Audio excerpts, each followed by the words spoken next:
cooperation started in the history of life very close to the beginning, or maybe even is the beginning of life. So as molecules sort of came together in replicating units, so sort of, very early DNA and RNA, that was most likely matter of these molecules coming together and at least coordinating enough in order to get replicated together. So the very, very beginning of life, even just starting sort of replicating as, not just a molecule, but a collection of molecules, a strand of RNA or DNA, that's a matter of coordination and cooperation just among those units. And then as you start layering, you have cells, and cells, in order to group together, actually have to cooperate. So if you just sort of think of the physics of it, you have a single cell,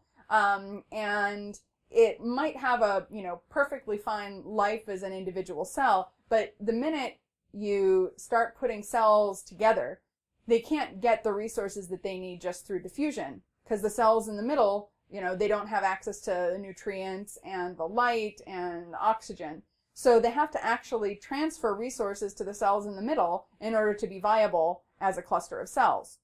So what this means is that if, in very early evolution of multicellularity, if the cells were going to have a benefit from group living, which, there are a lot of benefits. You can avoid predators better, you can get around easier, you can get new sources of food that you couldn't get as just an individual cell. If you're going to get those benefits, the cells actually had to evolve some cooperative mechanisms. So one of those is just the ability to transfer nutrients from the outside to the inside. And another really important one is the ability to suppress the proliferation of any one cell, and instead only divide when it's best for the whole entity. And that is actually the basis now of cancer suppression, is suppression of proliferation. And also proper regulation of resources in the body. So those things really are the bread and butter of building a multicellular body. And those are the things that break down, even in our own bodies when we're, under the threat of a neoplasm that's growing. Often it's because of a breakdown in those things that initially allowed for multicellularity to evolve. I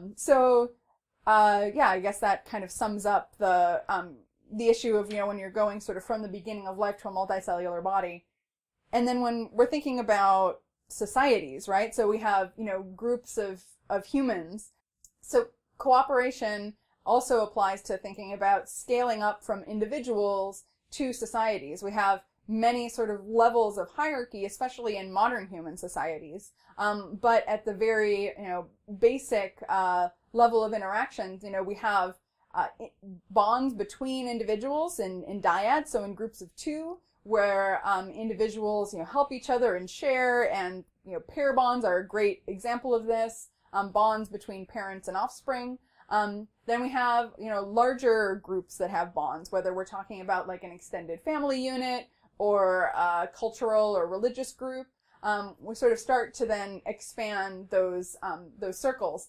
And within those groups, very often we have similar kinds of cooperative principles happening that you even have within a multicellular body. So, families or religious groups often have norms about how they share resources, or about how they take care of the environment that they share, if they're living together or if they're in a church together, or dividing labor. That's something that we see in family units, that we see in, other institutions. And we also see that in multicellularity. So there are some principles that actually apply to all of these different kinds of organizations of cooperators.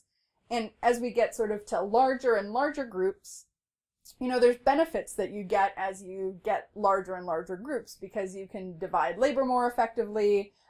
There's certain kinds of things that you can only really gain the benefits of if you have a lot of people. So economists call this economies of scale, where you're more efficient if you have more individuals, working in a factory. They can produce more units per unit time, those kinds of things. And one other thing that you can get when you're scaling up is you can actually handle risk better, because if one bad thing happens to one individual, there's the ability to help each other. So the larger the groups, often the more benefits you get from those things.